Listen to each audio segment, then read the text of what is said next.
Good morning, everyone. Before we begin, my name is Shailene Pinello, and I'm honored and humbled to be Oshawa's NDP federal candidate. Before we begin this morning, I want to acknowledge the land upon which we have gathered.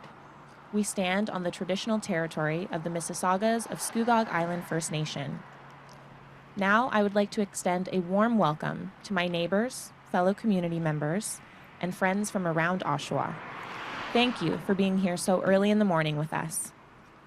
We are so lucky to also be joined by Sarah Whalen Wright, the NDP candidate for Durham, and so many great leaders and activists from across our region. Thank you all so much for coming. I've been hearing the stories of my neighbors and the challenges they are facing here in Oshawa when it comes to jobs and high costs of living. And I hear and have felt the frustration when politicians say the right things, but then don't follow through and do them. But Jagmeet Singh is different. He's talking about how to really make things better for people here in Oshawa and across the country. He's the only leader taking on the rich and well-connected, the only leader who's going to stand up to powerful inside lobbyists. And he's the only leader who is actually on your side. That's why I am so proud to be running under Jagmeet's leadership. So, please join me in welcoming the leader of the New Democratic Party of Canada, Jagmeet Singh.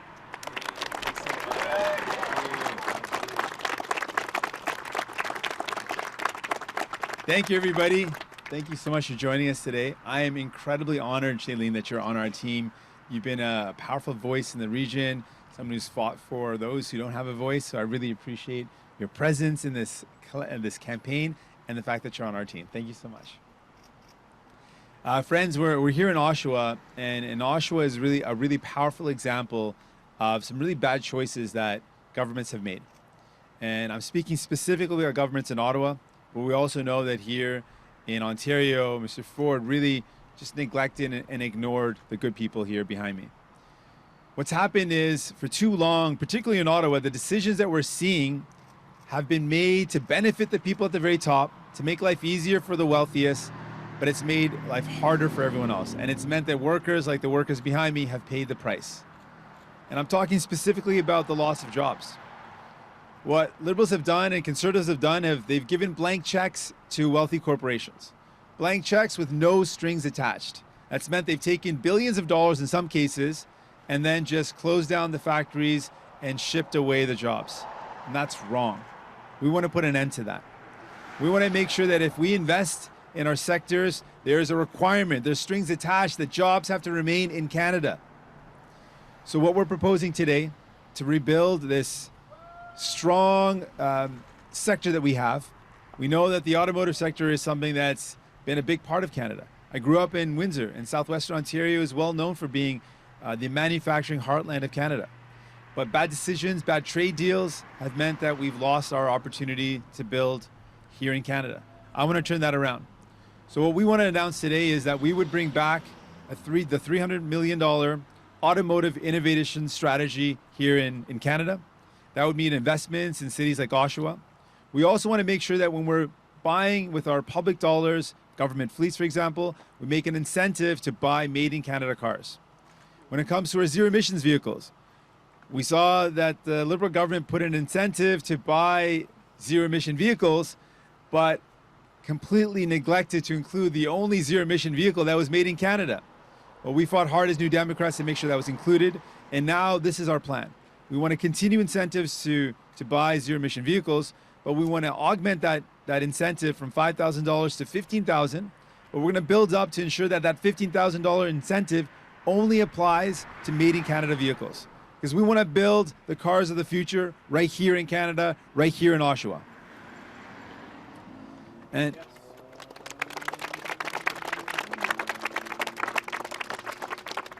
we want to make sure that our manufacturing strategies are strategies that ensure that we're building in Canada, that we're supporting Canadian workers. For too long, the priority hasn't been Canadian workers.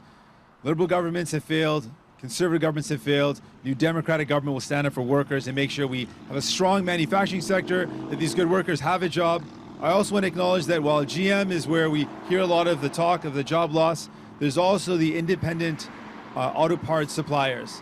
And they've been severely impacted. In fact, they've been impacted even more. For every job at GM, there is a whole multitude of jobs that are impacted because of the supply chain. And so those independent auto part workers, suppliers are the ones that have been impacted severely as well. Thank you so much for being here again. I want you to know that New Democrats, we're in it for you. I'm in it for you. I've seen governments in Ottawa neglect workers for too long. We're going to change that. Thank you so much. Thank you. Good morning, Mr. Singh. Kevin Gallagher, CTV National News. So tell us a little bit more. What now in this definition for you is a Canadian-made car, given the context of NAFTA and the integration of the auto industry? Well, we've got to make sure that that there's Canadian content. So that's assembly, that's manufacturing, that's done here in Canada. What we've seen in terms of the failure is that when there's been incentives given, when there's been money given to companies to encourage them to stay in Canada, there hasn't been any strings attached. I really want to focus in on that. There's been billions of dollars given to the automotive sector, but those investments were not associated with strings attached requirements to keep jobs in Canada. So there was actually no repercussion for companies to receive money and then to walk away without any investments remaining in Canada. We want to end that. So with the reinstating the automotive innovation strategy or the innovation fund that existed before, we're going to ensure that anytime any investment's made, it requires jobs to be here in Canada. In terms of the percentage of content, that's less of a concern. The concern is that the jobs that are built here have to remain in Canada. I understand, but it seems that it lacks a lot of specifics there. So what are these strings? I mean, if you're going to give incentives for consumers to buy Canadian-made cars, it's difficult to say how much of that car is made in Canada. So Right. Maybe you could elaborate a little bit more. I Sure. find we're missing some specifics here. Sure. Well, so some examples: when a car is when a car is assembled in Canada and it puts people to work in Canada, it's a Canadian content. Cars that were built here in Oshawa, those cars would satisfy as made in Canada cars. They were assembled here. There's a whole fleet of cars that would meet the definition. There's a plant in Brampton. That plant assembles and puts together cars in Canada. That would satisfy the definition. When those jobs, for example, here in Oshawa, have now left, there's no more work for people here. It means people suffer. It means families suffer. I just spoke with, Leighton's dad, and I spoke with Eva, who told me about the impact it has on them. Folks here had a job that they built an entire life with, were able to give back to their communities, were able to raise their families, and now they're not going to have those jobs anymore. And that's a massive blow to the city of Oshawa. We've got to have a strategy that creates incentives to create jobs here in Canada. The other incentive argument that I want to put forward is when we're giving the $5,000, for example, that currently exists for zero-emission vehicles. If that incentive exists and we're giving that as an encouragement and it doesn't actually apply to cars made in Canada, we're effectively outsourcing the manufacturing of cars. It doesn't actually help Canadians. That's why our plan is to make that incentive tied into Canadian content, that the requirement to receive that incentive would be a car that's made in Canada, to build up our sector here in Canada. Bonjour, Monsieur Singh, Christian Noël de Radio-Canada. Pourquoi donner l'incitatif seulement aux véhicules qui sont construits au Canada et comment vous allez le faire? À partir de quel pourcentage vous considérez que c'est une voiture canadienne? Donc, on a des exemples des voitures qui sont fabriquées au Canada. Les exemples des voitures qui étaient fabriquées ici à Oshawa. Aussi, on a un plan qui produit les véhicules à Brampton, par exemple. Aussi, c'est un exemple des voitures qui sont assemblées au Canada. Donc, on a déjà des exemples.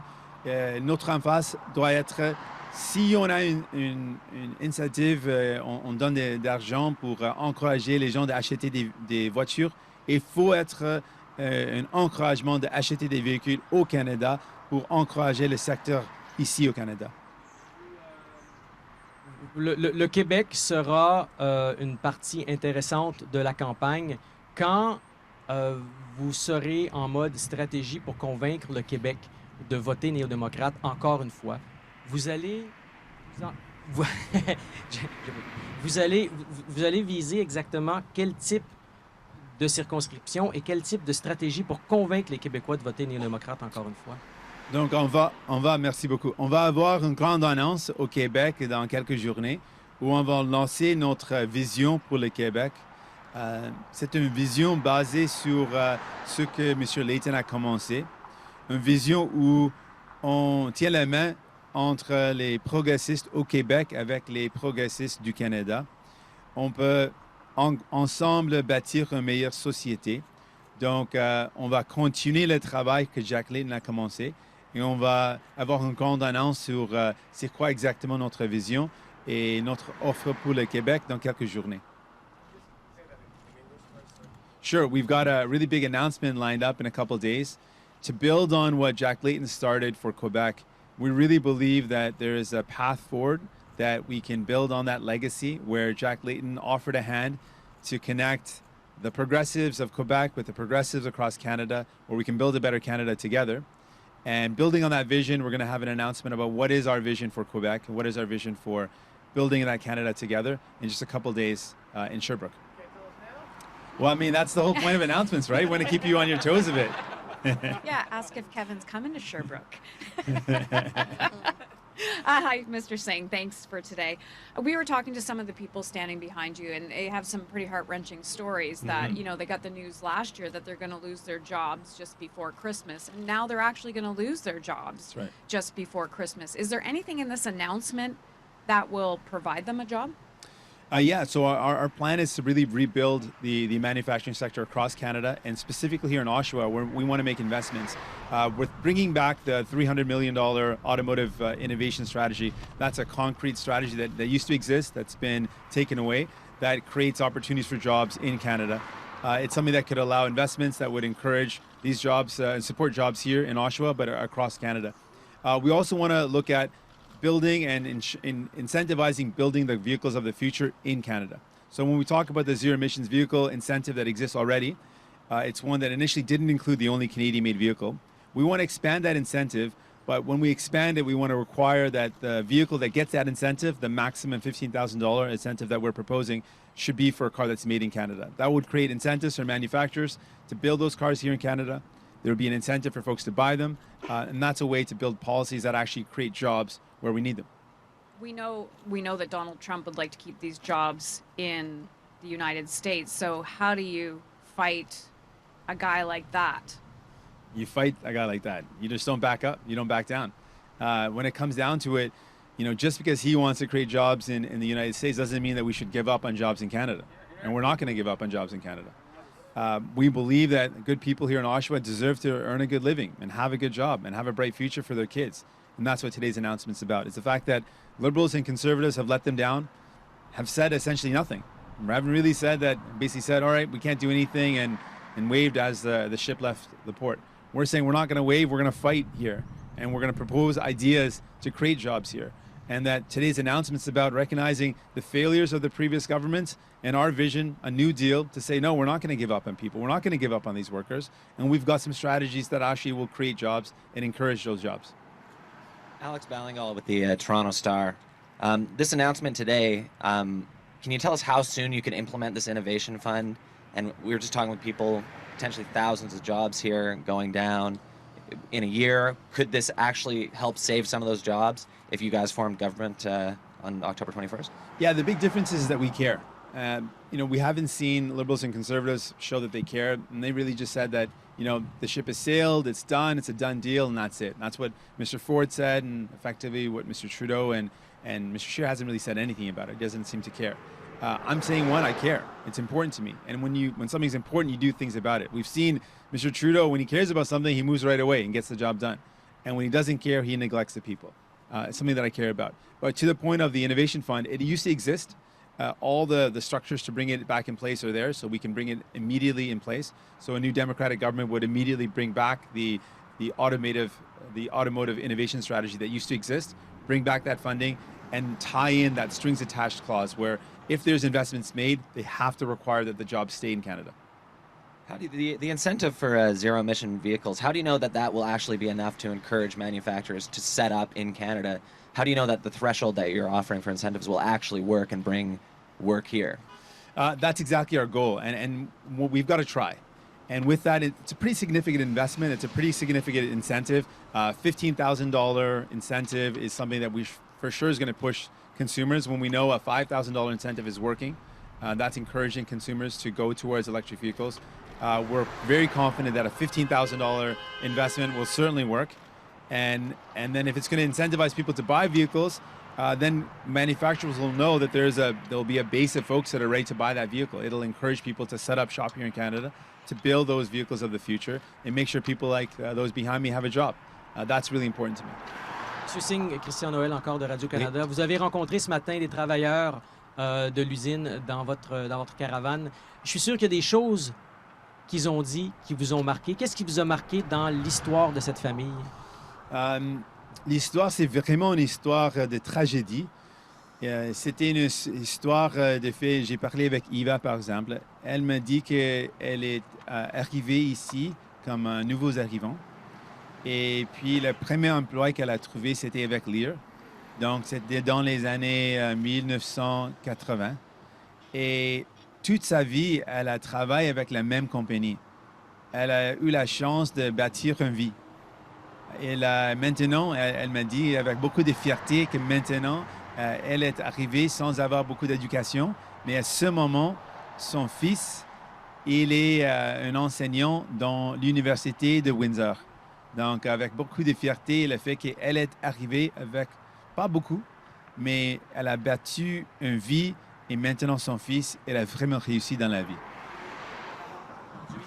Elle a dit qu'elle aurait pu bâtir une vie comme ça et maintenant, cette rêve est menacé pour les autres. Elle pense des autres nouveaux arrivants et les gens, la communauté ici à Oshawa. Et maintenant, ils n'auront plus la chance de bâtir une vie comme ça à cause de les manques de travail. Et ça, c'est vraiment une tragédie. Yeah, so I met with Eva, and she told me I thought it was a very beautiful but also sad story. Beautiful in the fact that she came here in the 1990s, and she said, I came with 1980s, sorry, did I say? 1980s. She came here in the 1980s. Thank you, Eva. She came here in the 1980s. I said it in French, 1980s. She came here in the 1980s and didn't come with a lot of education. She came with a son and got her first job at Lear, one of the independent automotive suppliers. And that was her job that she kept for her whole life. She's able to build a life for herself here in Oshawa. And now her son is faculty at the University of Windsor. And the fact that she came here with so little and was able to build a life was because of that job, that good paying job. And now she's worried that other people won't have that same chance, that other people won't have the chance to build a life the way she was able to build a life. And she's worried about that. She's also worried about the fact that she was able to contribute back to society because she had a good paying job that gave her time to be able to give back and to donate and to contribute her time and her money. Now she's worried that other people won't be able to do that. They'll have to work multiple jobs just to make ends meet. And it was both beautiful to hear that she was able to build a life, but sad that she was worried about the next generation of folks not having the same chance. Just want to circle back to what you're talking about of holding the strings for these companies. When GM announced the closure of some of these plants here in Oshawa and also across North America, there's a lot of people are saying, okay, that we've already bailed out GM so many times. Governments, Canadian governments, U.S. governments, and those jobs go. So what mechanism does the government of Canada have to truly hold large corporations like this that take government money? You're looking at GM or Bombardier. What are we talking about? Like lawsuits? I mean, what can the government truly do to give a proper stick to keep those jobs where you would like them to be? Yeah, many tools. You touched on some of them. We've seen really clearly just a complete disregard for making sure that the money that's invested goes towards ensuring that jobs remain. So a couple of examples. There was $1 billion of loans that though GM is making massive profits, they just wrote off those loans as bad debt, and they are not paying them back to Canada. The loans could be structured in a way that is not possible. There's ways to ensure that the loans are structured so strong that they're tied to the assets, the factory itself, they're tied to the physical infrastructure, they're tied to make sure that there's no way that a company can take billions of dollars and then just walk away. There's requirements that the money has to go towards making sure jobs remain in Canada. And if they don't, there could be lawsuits, there could be financial repercussions, there could be fines. There has to be repercussions. The point is that none of that was envisioned. The checks were literally blank checks with absolutely no conditions or repercussions. And we've seen the results. GM literally wrote off billions in dollars of loans as bad debt and is not paying them back to Canada and is also shutting down the factory. That should never happen. And with a new Democratic government, it will never happen. Thank you very much. Merci. Thank you. Thank you, everybody.